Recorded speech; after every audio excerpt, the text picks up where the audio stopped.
14th tribe, the Khazar Empire and its heritage.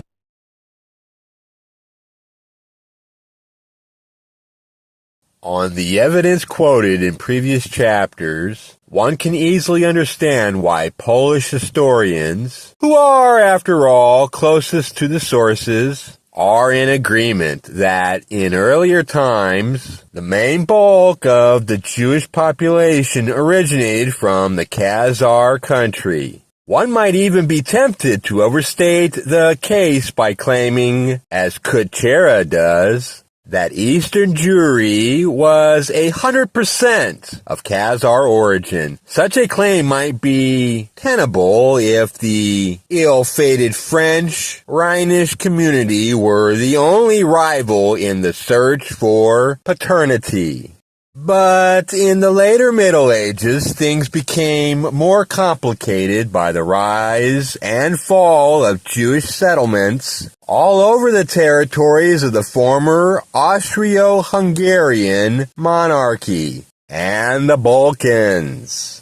Thus, not only Vienna and Prague had a considerable Jewish population, but there are no less than 5 places called Judendorf, Jew village, in the Carpathian Alps, and more Judenbergs and Judenstadts in the mountains of Styria.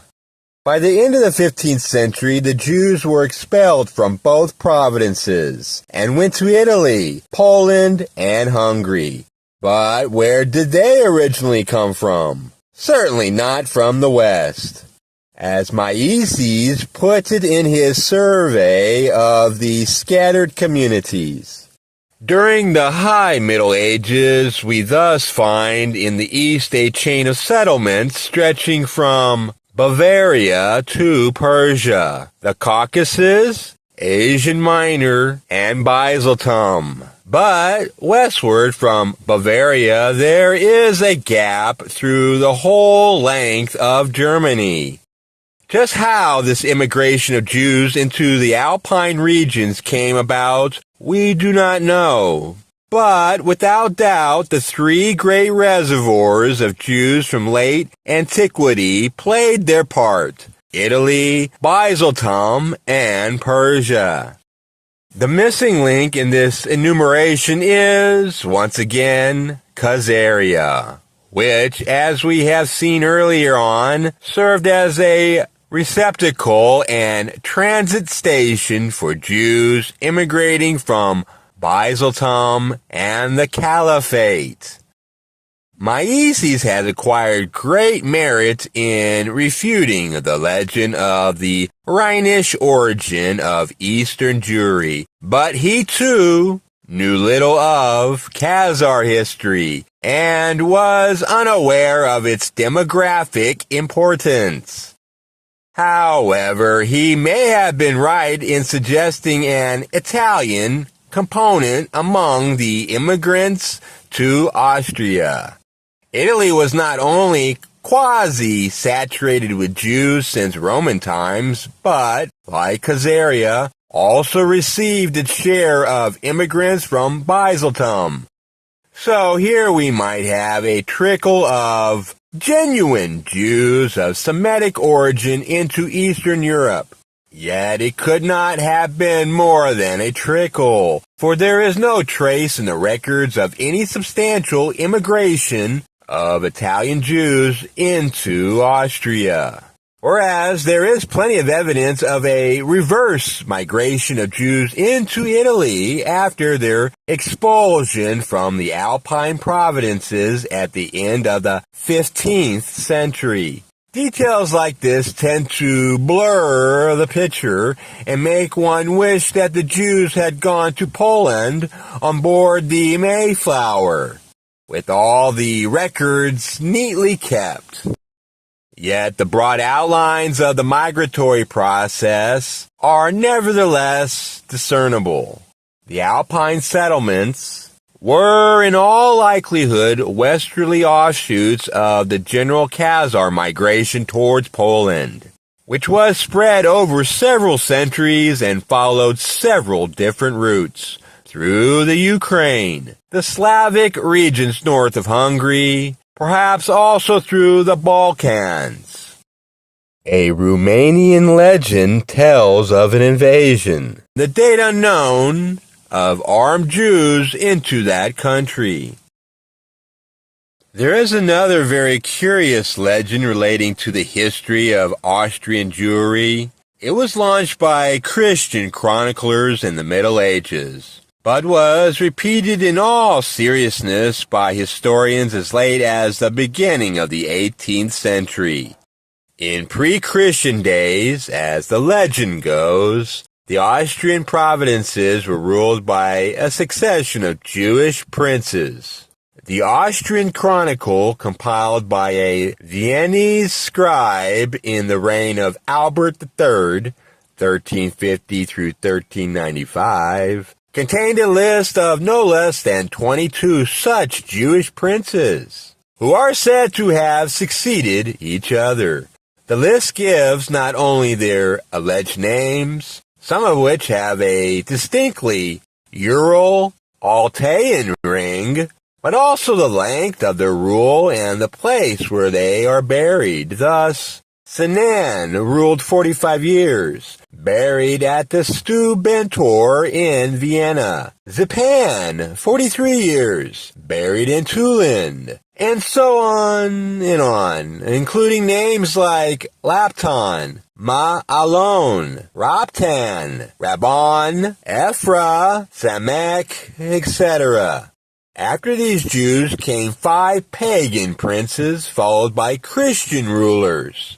The legend is repeated, with some variations, in the Latin histories of Austria by Henricus Gundolfingus, 1474, and by several others, the last one being Anselmus Schittrams Floris Chronicorium Austriae, 1702, who still seems to have believed in its authenticity. How could this fantastic tale have originated? Let us listen to Miesis again. The very fact that such a legend could develop and stubbornly maintain itself through several centuries indicates that deep in the national consciousness of ancient Austria, dim memories persisted of a Jewish presence in the lands on the upper Danube in bygone days. Who knows whether the tidal waves emanating from the Khazar dominions in Eastern Europe once swept into the foothills of the Alps, which would explain the Turanian flavor of the names of those princes. The confabulations of medieval chroniclers could invoke a popular echo only if they were supported by collective recollections, however vague. As already mentioned, Miesis is rather inclined to underestimate the Khazar contribution to Jewish history. But even so, he hit on the only plausible hypothesis which could explain the origin of the persistent legend. One may even venture to be a little more specific. For more than half a century, up to 955, Austria, as far west as the river Enns, was under Hungarian domination. The Magyars had arrived in their new country in 896, together with the Khazar tribes who were influential in the nation. The Hungarians at the time were not yet converted to Christianity. That happened only a century later, around 1000. And the only monotheistic religion familiar to them was Khazar Judaism. There may have been one or more tribal chieftains among them who practiced a Judaism of sorts. We remember the Byzantine chronicler John Cinemas mentioning Jewish troops fighting in the Hungarian army. Thus, there may have been some substance to the legend, particularly if we remember that the Hungarians were still in their savage raiding period, the scourge of Europe. To be under their dominion was certainly a traumatic experience, which the Austrians were unlikely to forget. It all fits rather nicely. Further evidence against the supposedly Franco-Rhenish origin of Eastern Jewry is provided by the structure of Yiddish, the popular language of the Jewish masses, spoken by millions, and still surviving among traditionalist minorities in the former Soviet Union and the United States. Yiddish is a curious amalgam of Hebrew, medieval German, Slavonic, and other elements written in Hebrew characters. Now that it is dying out, it has become a subject of much academic research in the United States and Israel. But until well into the 20th century, it was considered by Western linguists as merely an odd jargon, hardly worth serious study. As H. Smith remarked, little attention has been paid to Yiddish by scholars. Apart from a few articles in periodicals, the first really scientific study of the language was Maisie's Historical Grammar, published in 1924. It is significant that the latest edition of the Standard Historical Grammar of German, which treats German from the point of view of its dialects, dismisses Yiddish in 12 lines. At first glance, the prevalence of German loan words in Yiddish seems to contradict our main thesis on the origins of Eastern Jewry. We shall see presently that the opposite is true, but the argument involves several steps. The first is to inquire what particular kind of regional German dialect went into the Yiddish vocabulary. Nobody before Maisie seems to have paid serious attention to this question. It is to his lasting merit to have done so and to have come up with a conclusive answer based on the study of the vocabulary, phonics, and syntax of Yiddish, as compared with the main German dialects in the Middle Ages. He concludes, no linguistic components derived from the parts of Germany bordering on France are found in the Yiddish language. Not a single word from the entire list of specifically Moselle Franconian origin compiled by J. A. Ballas. Beltridge zur Kenntnis der Triascherschen Volkssprache, published 1903. Not a single word has found its way into the Yiddish vocabulary. Even the more central regions of Western Germany around Frankfurt have not contributed to the Yiddish language. Insofar as the origins of Yiddish are concerned, Western Germany can be written off. Could it be that the generally accepted view, according to which the German Jews once, upon a time, immigrated from France across the Rhine, is misconceived? The history of the German Jews, of Ashkenazi Jewry, must be revised. The errors of history are often rectified by linguistic research. The conventional view of the erstwhile immigration of Ashkenazi Jews from France belongs to the category of historic errors which are awaiting corrections. He then quotes, among other examples of historic fallacies, case of the Gypsies, who were regarded as an offshoot from Egypt, until linguistics showed that they came from India. Having disposed of the alleged Western origin of the Germanic elements in Yiddish, Mises went on to show that the dominant influence in it are the so-called East Middle German dialects, which were spoken in the Alpine regions of Austria and Bavaria, roughly up to the 15th century. In other words, the German component, which went into the hybrid Jewish language, originated in the eastern region of Germany, adjacent to the Slavonic belt of Eastern Europe. Thus, the evidence from linguistics supports the historical record in refuting the misconception of the Franco-Rhenish origins of Eastern Jewry.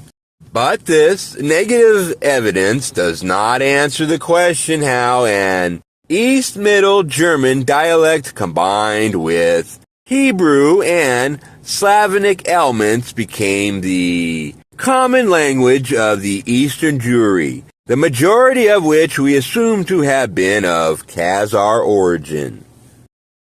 In attempting to answer this question, several factors have to be taken into consideration. First, the evolution of Yiddish was a long and complex process, which presumably started in the 15th century or even earlier, yet it remained for a long time a spoken language, a kind of lingua franca, and appears in print only in the 19th century.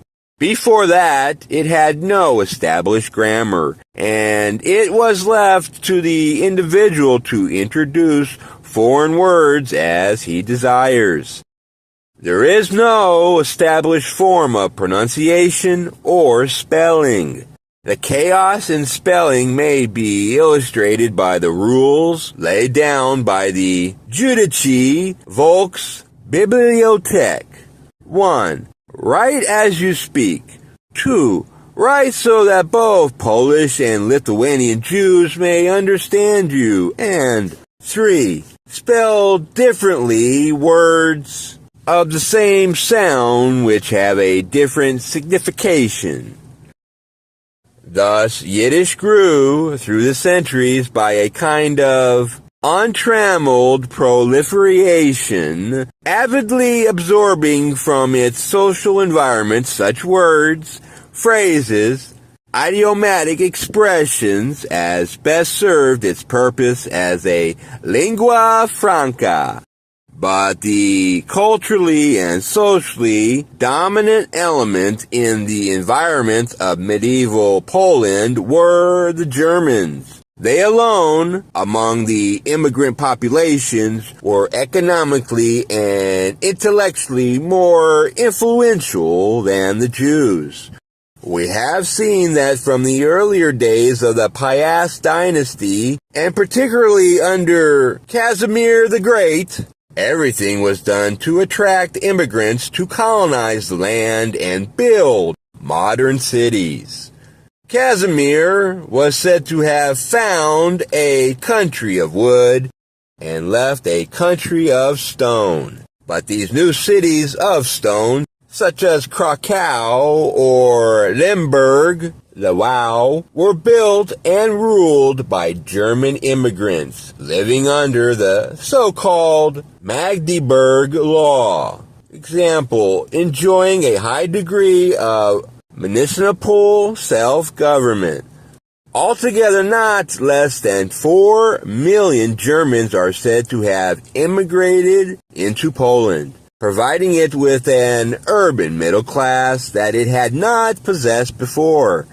As Polyak has put it, comparing the German to the Khazar immigration into Poland, the rulers of the country imported these masses of much-needed enterprising foreigners and facilitating their settling down according to the way of life they had been used to in their countries of origin. the German town, and the Jewish chattel. However, this tidy separation became blurred when later Jewish arrivals from the West also settled in the towns and formed urban ghettos. Not only the educated bourgeoisie, but the clergy, too, was predominantly German, a natural consequence of Poland opting for Roman Catholicism and turning towards Western civilization, just as the Russian clergy after Vladimir's conversion to Greek Orthodoxy was predominantly Byzantine. Secular culture followed along the same lines, in the footsteps of the older Western neighbor. The first Polish university was founded in 1364 in Krakow, then a predominantly German city. As Kuchera, the Austrian, has put it rather smugly, the German colonists were at first regarded by the people with suspicion and distrust, yet they succeeded in gaining an increasingly firm foothold and even in introducing the German educational system. The Poles learned to appreciate the advantages of the higher culture introduced by the Germans and to imitate their foreign ways. The Polish aristocracy, too, grew fond of German customs and found beauty and pleasure in whatever came from Germany. Not exactly modest, but essentially true. One remembers the high esteem for German culture among 19th century Russian intellectuals. It is easy to see why Khazar immigrants pouring into medieval Poland had to learn German if they wanted to get on. Those who had close dealings with the native populace, no doubt, also had to learn some Pidgin Polish, or Lithuanian, or Ukrainian, or Slovenian.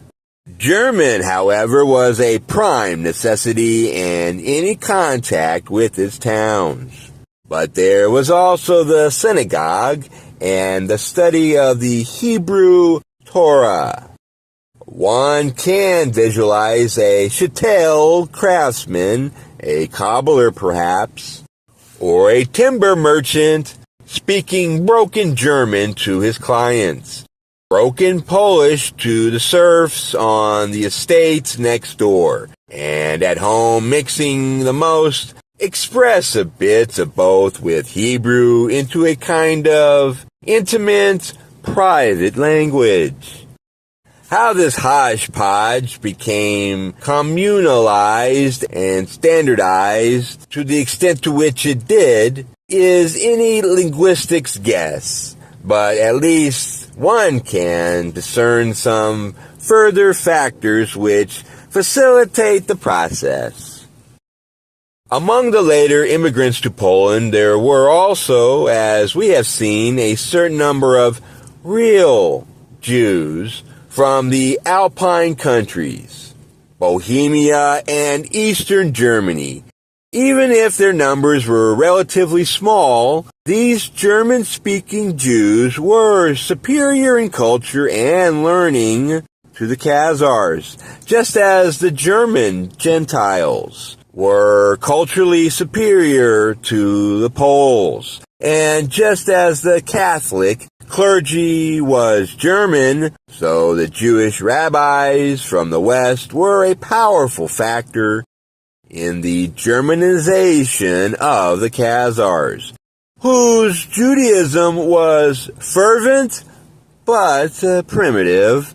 To quote Polyak again, those German Jews who reached the kingdom of Poland-Lithuania had an enormous influence on their brethren from the east. The reason why the Khazar Jews were so strongly attracted to them was that they admired their religious learning and their efficiency in doing business with the predominantly German cities. The language spoken at the Khazar, the schools for religious teaching, and at the house of the Khazar, notable rich men, would influence the language of the whole community. A rabbinical tract from the 17th century Poland contains the pious wish, "May God will that the country be filled with wisdom and that all Jews speak German." Characteristically, the only sector among the Khazarian Jews in Poland which resisted both the spiritual and worldly temptations offered by the German language were the Karaites, who rejected both rabbinical learning and material enrichment. Thus, they never took to Yiddish. According to the first all-Russian census in 1897, there were 12,894 Karaite Jews living in the Khazarist Empire, which of course included Poland. Of these, 9,666 gave Turkish as their mother tongue, presumably their original Khazar dialect. 2,632 spoke Russian, and only 383 spoke Yiddish. The Karaite sect, however, represents the exception rather than the rule. In general, immigrant populations settle in a new country tend to shed their original language within 2 or 3 generations and adapt the language of their new country.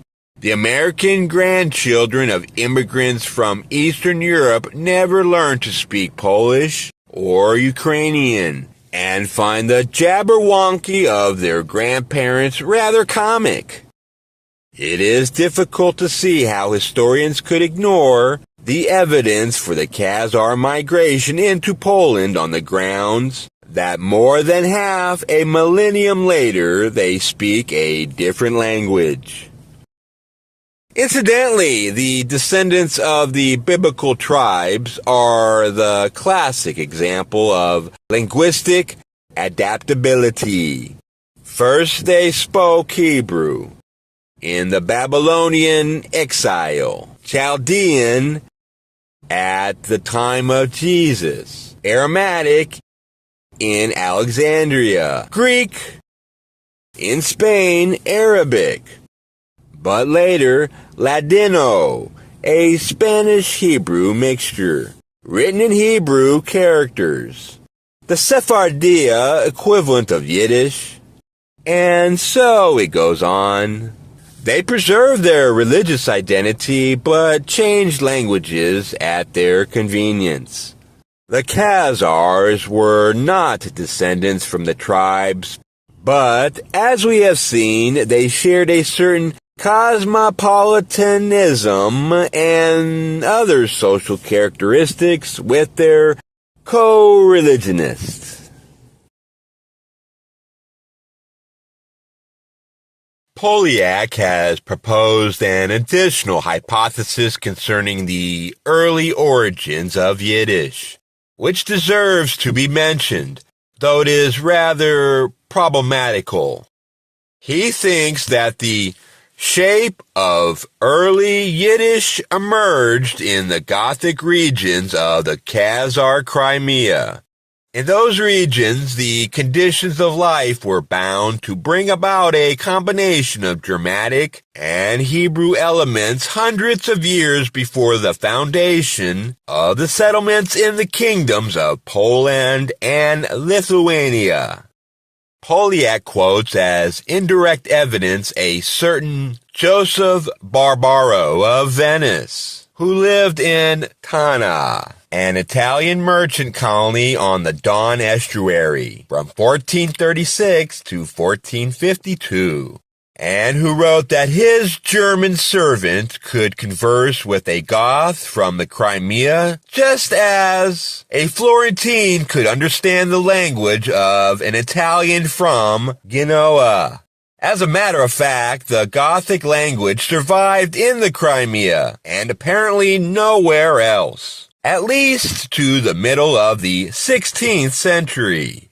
At that time, the Habsburg ambassador in Constantinople, Ghislain de Busbecq, met people from the Crimea and made a list of words from the Gothic that they spoke.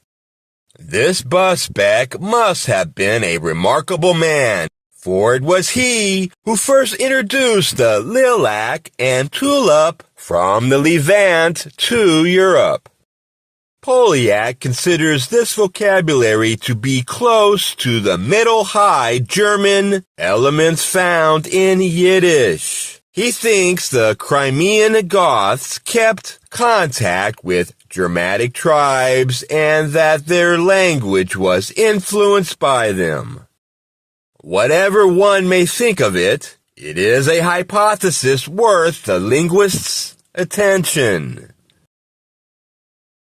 In a sense, wrote Cecil Roth, the Jewish Dark Ages may be said to begin with the Renaissance.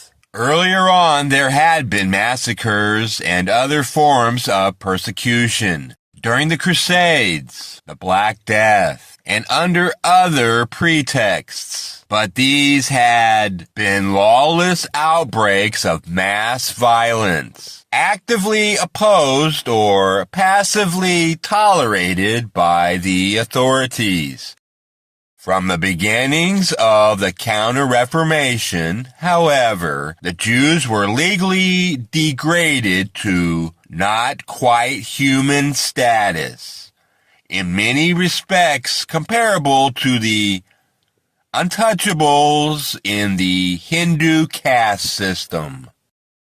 The few communities suffered to remain in Western Europe, in Italy, Germany, and the Papal possessions in southern France, were subjected at last to all the restrictions which earlier ages had usually allowed to remain an ideal, which had existed on ecclesiastical and other decrees, but had remained on paper, as for instance in Hungary.